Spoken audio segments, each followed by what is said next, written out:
Okay, ladies and gentlemen, it's Brendan O'Connell, the Belltower Boy, coming to you from Kuala Lumpur, Malaysia. It is Monday the 29th of January. Today we're going to be talking about Israel and how it rules. It rules because of the Taalbeiot program. The specific high technology program started in the late 1970s, which was to put Israeli military intelligence officers in high positions of corporate power and to dominate the high technology sector. And this is why you see people like Benjamin Netanyahu, who can slaughter at will and still be welcomed into countries, doing contracts galore all over the world. Why the Taalbeiot program? They dominate the high technology world, databases, encrypted communications, government, military, it doesn't matter, civilian, corporate world. It doesn't matter, they literally control everything. This is just a quick introduction. I'm here in front of the Petronas Twin Towers, a big landmark in Kuala Lumpur, of course, a very modern metropolis. It's a dissident paradise. Ladies and gentlemen, you must understand the Taalbeiot program and its importance and the domination of Israel of the high technology. It doesn't need a nuclear weapon because the nuclear weapon is their ability to switch off your infrastructure. And in closing, before we get into the video, a nice 15-minute short one, just remember the two Spectre and Meltdown bugs that were flaws found in Intel CPUs. That was deliberate flaws put in by the Israeli state in their very nice, highly sophisticated CPU fabrication factory, where it designs and manufactures the latest Intel CPUs. They put those bugs in so that they would have access to the world's databases and the world's high technology sector infrastructure, which is hooked into the internet. They did it, and Netanyahu deliberately released that information. And we should very much wonder about Assange and Snowden. I don't know their real story, I'm not saying they're plants, but what they've done a lot of is to scare people, particularly Snowden, and to let people know we are watching, you better watch what you say and what you do. And you combine that with Intel CPU flaws, which are so incredibly important to understand, you understand why Netanyahu released that information. He's saying, you better shut your mouth to the corporate world, to the government world, because we've kill switched you. Ladies and gentlemen, short 15 minutes, the Taalbeiot program. Thanks for watching. Please subscribe and please donate, and please go to my Patreon account where I really want to focus my efforts. Thanks again to everyone who supported me. You know who you are. We're working on some really good programs. And thanks too to my new camera assistant. I'm not going to name him at this moment, but I have a local Malaysian friend now who's assisting me, and this is wonderful news, and we're networking now with local Malays, and we hope to be translating these videos into Bahasa Melayu. Thanks for watching. Ciao for now, hold affairs, and I'll speak to you very soon. Taalbeiot program. Watch, subscribe, donate. Thank you.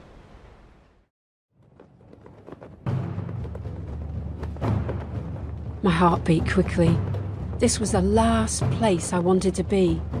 The tent was dark, lit only by flickering candles in colourful glass lamps from the Orient. Thieves made deals in shadowed corners, and tinkers traded their deadly creations for illicitly won coin. The company Intel is now opening its biggest plant outside of the United States, and this one is going to be in Israel. The plant is set to produce the world's most advanced computer microprocessor. We all seem to have these in our computers. Oh heady days, young, dumb and full of rum, barley bound. My biggest concern was if a light easterly breeze would smooth out the water for my morning surf.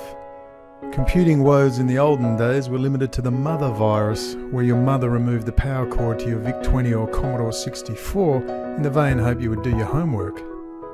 In those heady days of the early 1980s, we pondered the raw power of 64 kilobits of memory, then moving on from a data cassette to a 5¼ inch floppy, then a 386DX 33 MHz machine to a 486, then a Pentium processor model, all the way up to the standard 4000 MHz and beyond we now take for granted.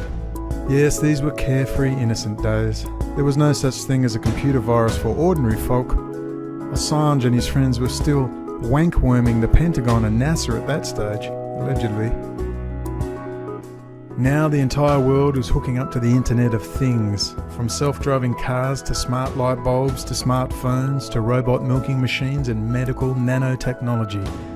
And who has made themselves indispensable in the field of cybersecurity against the emerging threat of bringing the world's new critical and non-critical infrastructure to its knees?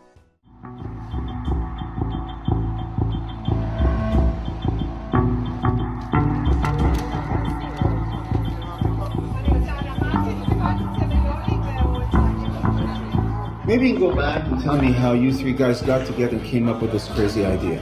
A couple of years after all of us were discharged from the military, we just each went his own way, and at some point we realized, okay, we are pretty bored with what we do today. We kept thinking that we want to do something special, right? Something different. So we started looking at different areas until we learned about the world of connected cars.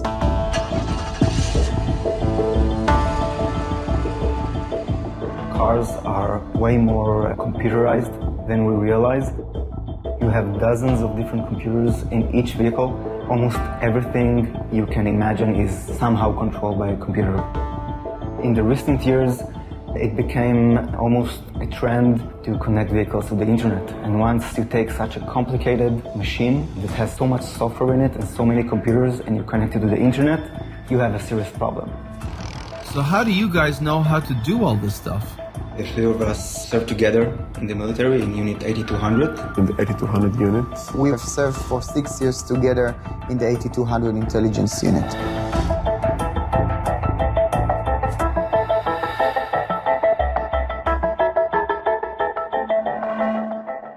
Unit 8200 is the backbone of the Israeli intelligence community, and it's also a hotbed for Israeli high-tech.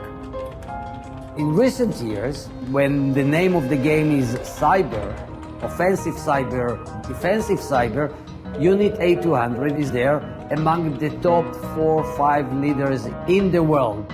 The exact comparison is to US NSA, to British General Communication Headquarters.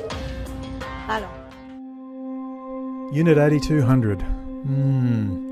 An Israeli military intelligence program, and these graduates of the Israeli Defense Force now come to your corporate HQ to assist you in keeping the bad guys out.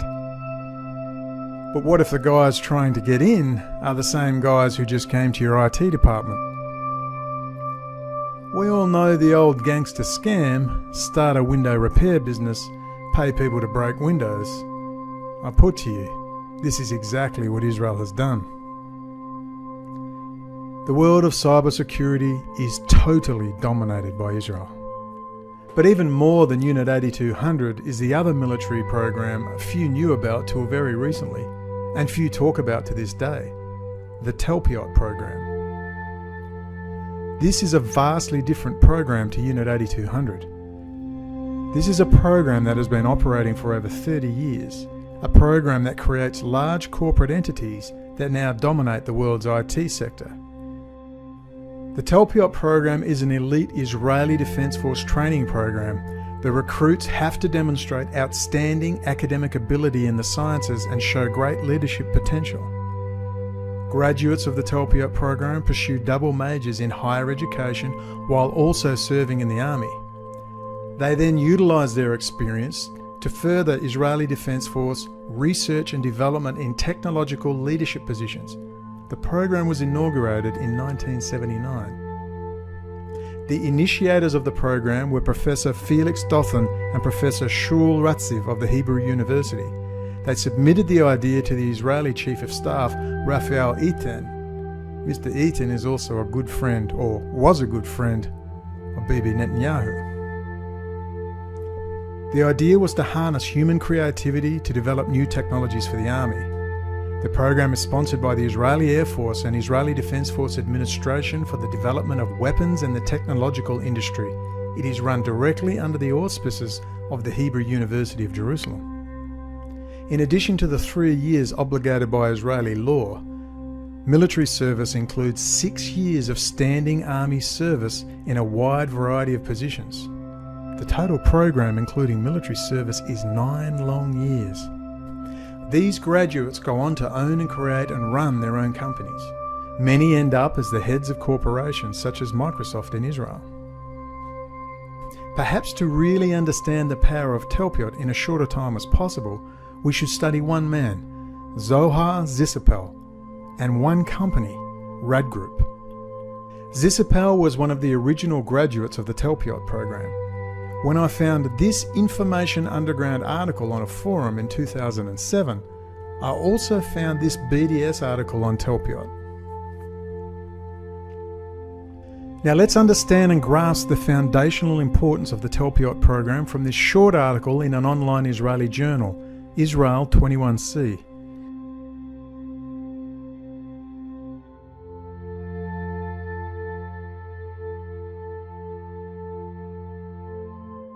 I would also add with regards to this issue that I am the only human being on the planet who has had the Israeli state name them directly as the reason for a Friends of Israel rally, held 8 days before the start of a high-profile trial on August the 8th, 2010.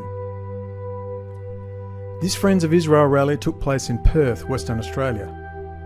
Perhaps the Israeli ambassador Yuval Rotem, Israeli Deputy Defence Minister Danny Ayalon, Australian Foreign Minister Stephen Smith and 135 local and federal members of the Australian Parliament were concerned about something. Head of State Counter-Terrorism Barry Shelton had emailed me, quote, "We all respect your work," and invited me for a coffee 2 months before the rally was arranged. I wonder what we were going to talk about. Let me put what happened in the context of a Californian man going through the same 8-year torture process will convert population differences between Western Australia, 2.7 million people, and California, 40 million people, into an equivalent number to make the point. Imagine Bill Smith, a native of Los Angeles, California, met an American Jewish guy who had served in the Israeli Defense Force. Imagine if this guy, we'll call him Leon Wend, had high security clearances and was installing the weapons and sensor systems on the brand new Seawolf-class US Navy attack submarine. Imagine if Leon Wend had been showing publicly hundreds of photos and video of the interior of this highly classified sub, years before any material had been released to the public. Imagine if Bill Smith made a complaint about a security breach to American authorities. Then, imagine if Bill Smith wrote about Leon Wend and his sudden move to the Israeli company Variant, a company that specialises in critical infrastructure security and data intercepts for law enforcement agencies. Now we find Leon is installing CCTV security on the Los Angeles public transport network just after the same company, Variant, had installed the same equipment in the London Tube just before the bombing in 2005. Now imagine Leon Wend makes a complaint to the Los Angeles FBI that Bill Smith was stalking him by naming him online, and Bill Smith is interviewed by counter-terrorism police. Imagine, on hearing the details of Mr. Wend and the security risk he poses, the Los Angeles FBI field office tell Mr. Bill Smith to be quiet and they would investigate. Imagine, a year or so later, Mr. Smith attends a rally in support of the Palestinians and calls a hardcore Jewish Zionist activist a, quote, racist Jew, with a, quote, religion of racism, hate, homicide and ethnic cleansing. Mr. Smith then ends up charged for racially vilifying that man, Stanley Elliott Keyser, and is further charged for incitement for making extremely banal comments about Jewish power you could hear at a Professor Norman Finkelstein meeting. Imagine if Bill Smith tells police if they continue with the ridiculous charges, he will be raising matters of national security at the trial. Imagine a full-blown harassment campaign begins against Mr. Bill Smith and his friends and family. Imagine there are 4 suspicious deaths, including his sister. Imagine the head of Californian State Counter-Terrorism invites Bill Smith out for coffee to discuss Israeli intelligence activity, and he emails on his official police email, "We all respect your work." Imagine a few months later a rally to support the Israeli state is organised, and the Israeli ambassador to the US is there in person.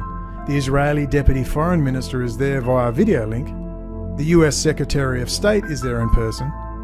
100 members of Congress and the Senate are there in person, and almost the entire US political class write letters of support for the event, and 26,000 Christians and Jews from all over the US attend the event in person. A keynote speaker is the man who brought the hate speech charges against Bill Smith, Stanley Elliott Keyser. And this Friend of Israel rally is reported on by the local Jewish online journal as being directly organised in response to Mr. Bill Smith. Not only is this an obvious attempt to intimidate the state political, judicial and legal class, it is a giant international incident and violation of state-to-state relations. But you'd never know it because despite reporting the event in the local newspaper and recording footage of the event itself for all to see, no media outlet will touch it. Not even Iran Press TV, even though their senior international correspondent swore black and blue he was waiting on funding for the story. Funding that never came, but they strung me along for 2 long years. Of course, Bill Smith is me, Brendan Lee O'Connell. I hope this little sideline exemplifies the point that understanding the Tالbيوت program is the key to understanding Israel's continuing success. Now, getting back to the main game. Here is journalist Karen Kloosterman writing about Zisapel and Rad Group. I'm going to read its important sections and make comment along the way. Remember, Rad Group is one of hundreds of Israeli high technology startups, some big, some really big, and some small, but all come together to make Israel a, quote, technology juggernaut. Their words, not mine. Here's the article. I don't like big organisations, says Zohar Zisapel, the co-founder and chairman of Rad Data Communications, one of Israel's most successful group of companies. Rumour has it that one of Israel's most successful entrepreneurs wears sandals and jeans to work and flies economy class. The sandals part is true, he tells Israel 21C, but he no longer flies economy. I did it for many years, says Zisapel, who has earned millions through the 27 high-tech startups he's created with his brother Yehuda in as many years. People told me it was too arrogant. Lauded by entrepreneurs as one of the most successful and prolific high-tech entrepreneurs in Israel or anywhere, especially in the telecom industry, Zisapel humbly says if it weren't them, someone else would have created the technologies developed by Rad and its group of companies. 6 Rad Group companies now listed on NASDAQ include Radvision, Ceragon Networks, Radware, RIT Technologies, Radcom and Silicom. Rad has helped change life as we know it, enabling high-speed wireless communication and secure telephone networks and banking. Today, Rad is a solutions provider for more than 100 telecom operators around the world, including AT&T, British Telecom, Deutsche Telekom, France Telecom, Japan Telecom, and Orange France. It provides communication tools to major players in the banking, commerce, education, finance, government, military, transportation, and utility sectors. We were part of a trend, says Zisapel. We were lucky to be starting in the beginning of the 80s when Israel was still a very socialist country. In the beginning, he admits, it was hard to change the world's image of Israel from a predominantly agricultural exporter to one that has fashioned, at the time, the smallest modem on the planet. When Zisapel went to develop the business abroad, people said, "We're buying oranges, not modems," he recalls. Could life be different without us? I don't think any company can claim that, says Zisapel, not even Google or Microsoft. He gives the comparison of art and applies it to high-tech. There are those who do it first. When you do something first, you'll have others following you. Born in Tel Aviv in 1949, Zisapel's father, an immigrant from Poland, was a shoe salesman. Before becoming the head of the Electronic Research Department of the Ministry of Defense in Tel Aviv, Zisapel had studied at the Technion, the Israel Institute of Technology, for 2 degrees, then went on to Tel Aviv University for an MBA. In 1981, he quit the Ministry of Defense and started Rad from the back offices of Bynet, a company his brother had started.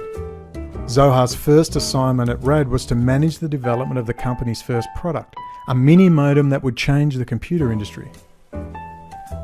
He and his brother Yehuda were always and still are very much a team in their entrepreneurial activities.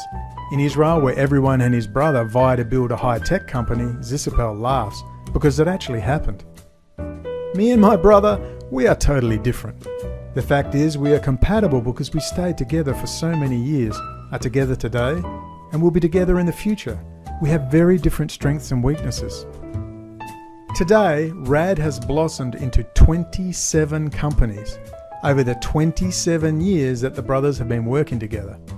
The group, which employs 3,500 people globally, has been called, quote, the world's most successful incubator of telecom-related startups by Business 2.0 magazine.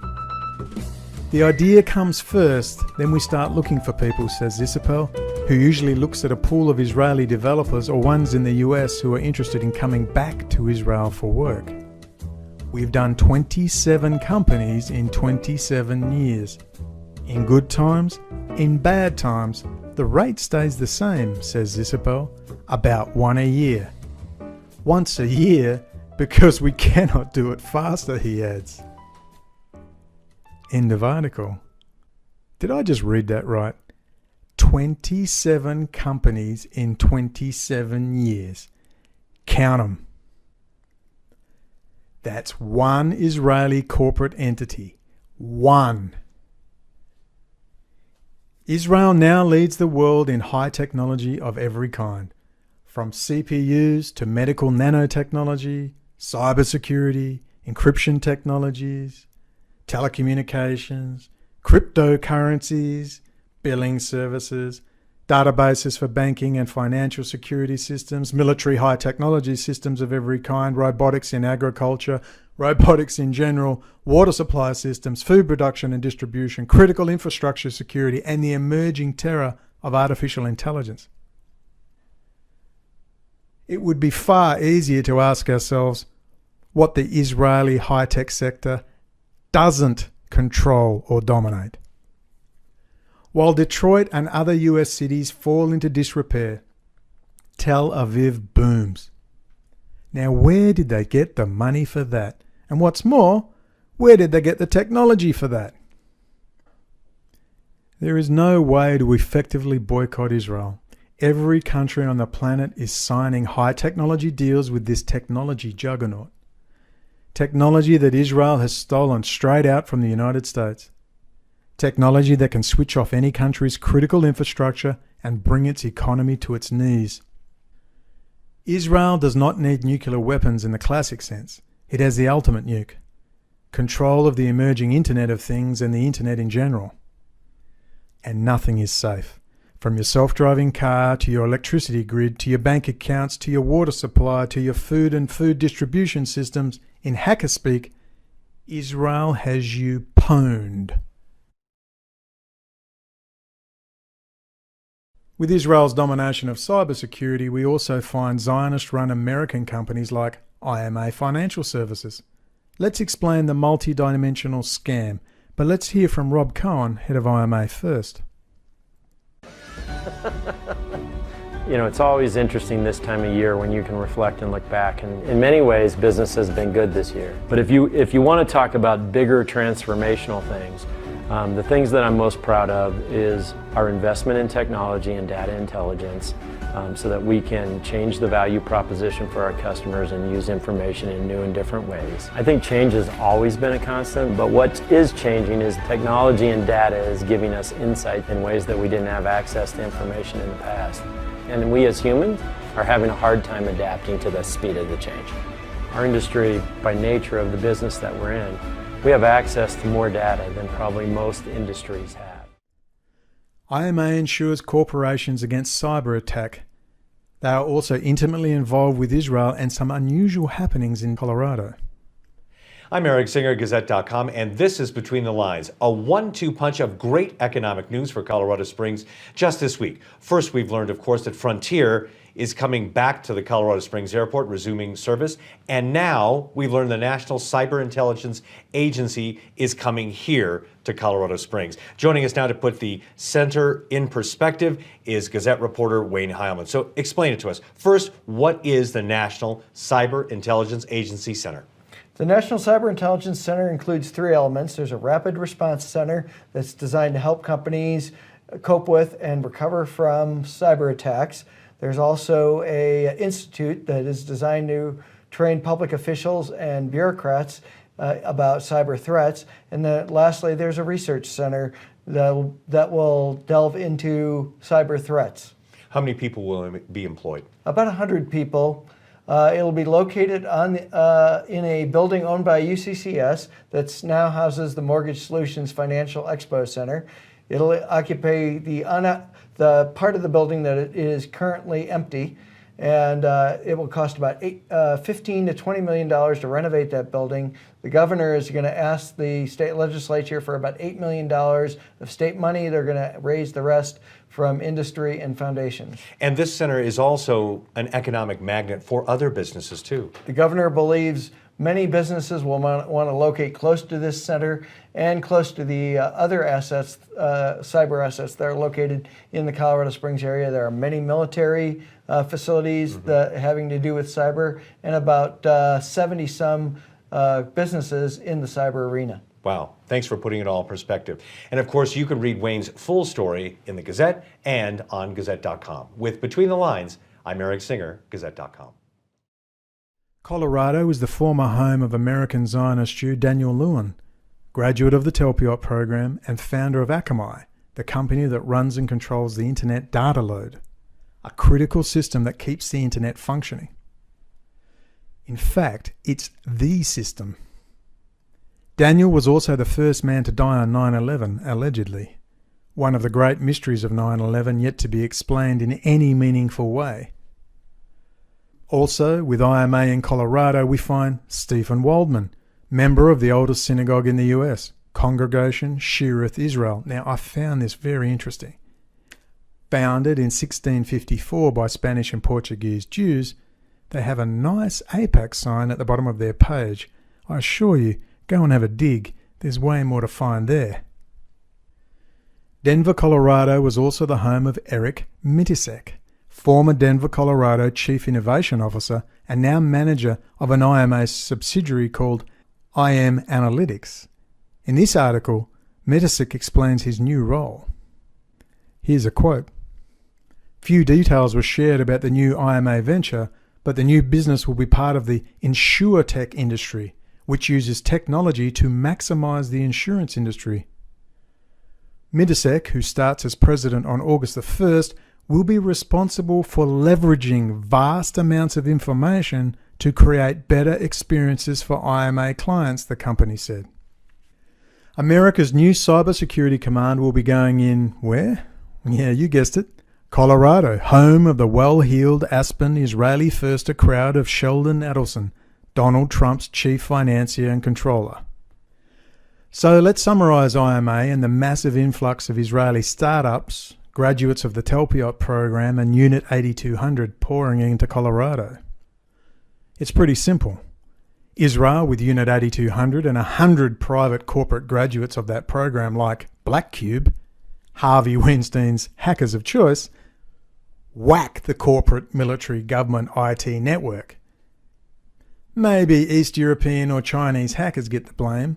IMA comes along, expresses its sincere condolences for the loss of data, pays the insurance, or you buy insurance off them, and IMA organises the clean-up specialist crew to come into your allegedly secure IT environment to advise and fix the damage. While they're there, they fill the target system with more malware, creating more business and sending more data to Israel.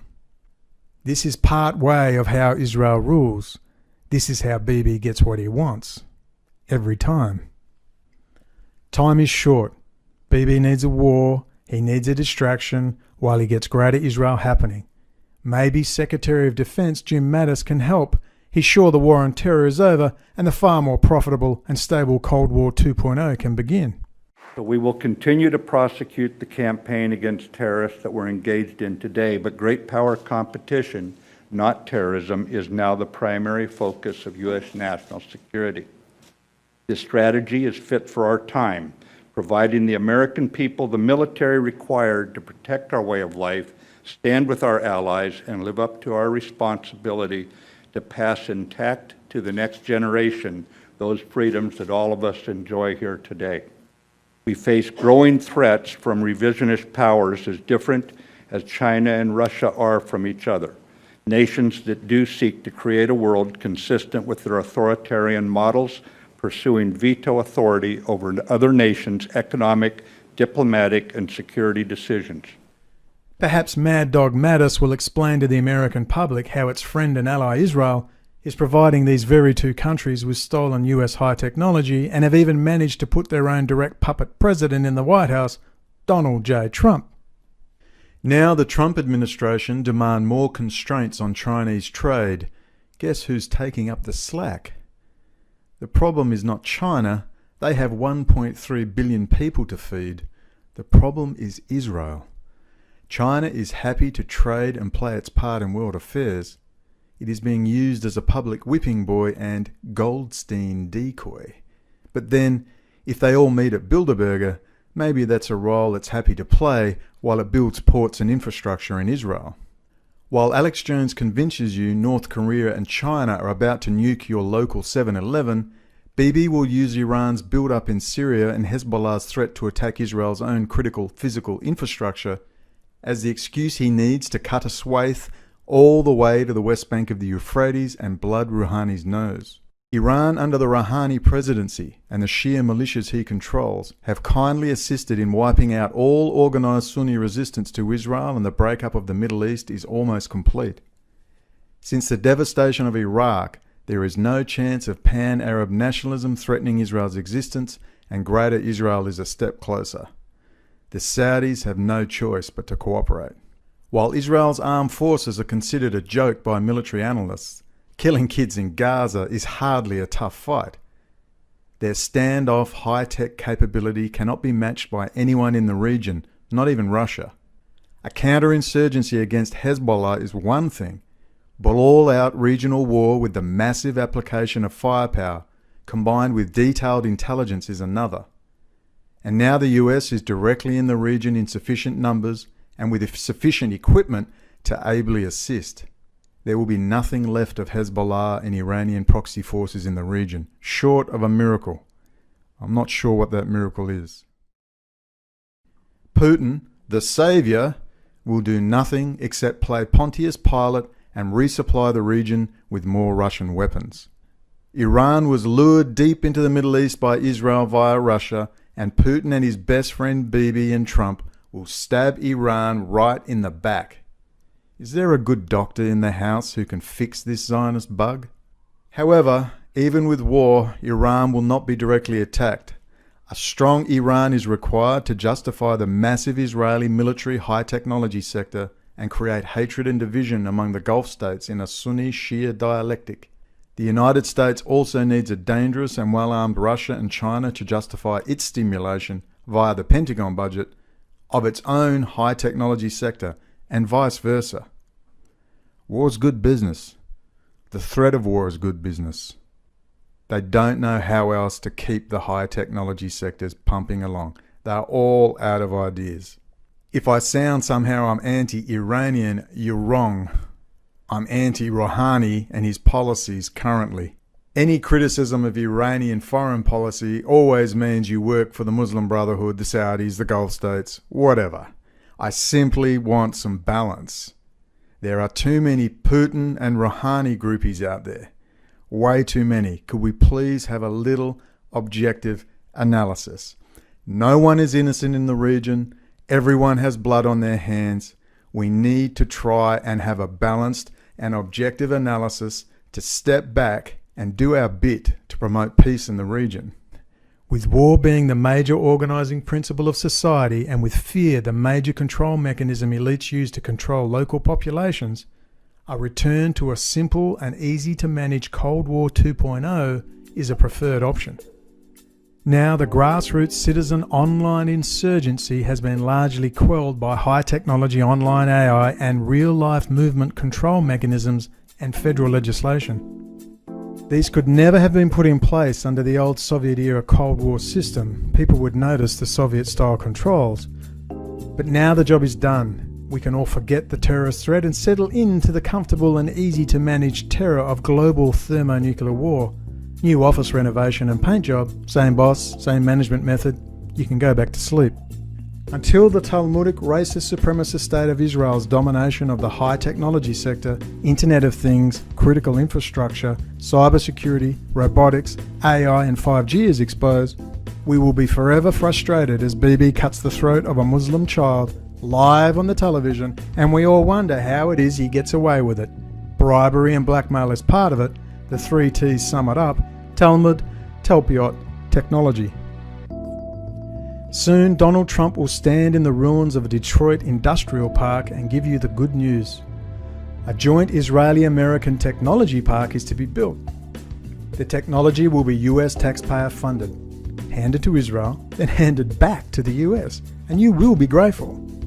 You will have some jobs, and Donald Trump will be re-elected. As long as you know, BB and Cambridge Analytica's narrative is, support my man Trump, and I will produce jobs and a stable economy. Don't support my man Trump, then we have some Tالبيوت Unit 8200 critical infrastructure nukes for you, and that goes for anyone else who wants to take on Pax Judaica. With Bibi and his Special Forces gang who started all of the above-mentioned programs, we will get only war.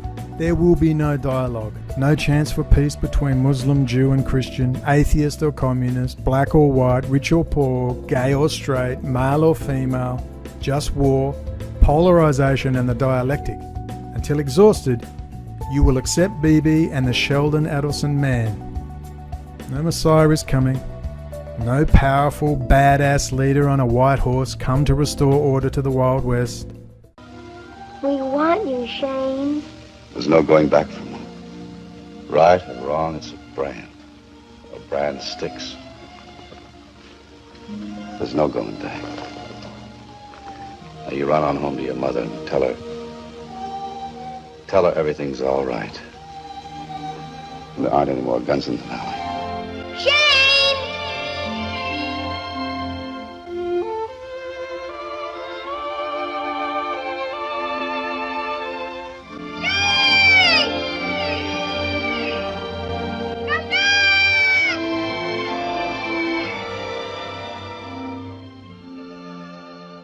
Shane's not coming back, and we're going to have to do it ourselves. Rosa Parks woke up in the morning and refused to get to the back of the bus and change history, and she never even had a smartphone. If not now, when? If not me, who? Here I am at my Muslim Brotherhood $1 million studio. InfoWars regular Joel Skousen is upset I'm upsetting his narrative. Help me and my friends keep upsetting Joel, Alex and Donald. Please donate, join Patreon and give me and my friends the resources we need to get the narrative out there that will hamper, or at least marginally disrupt, the total takeover of the United States by the neocon Zionists, Chabad Lubavitch, Russian Jewish gangsters, drug traffickers and weapons traders. They are not all powerful. They can only operate in the dark. As Julian Assange is fond of saying, lights on, rats out. Let's switch some lights on.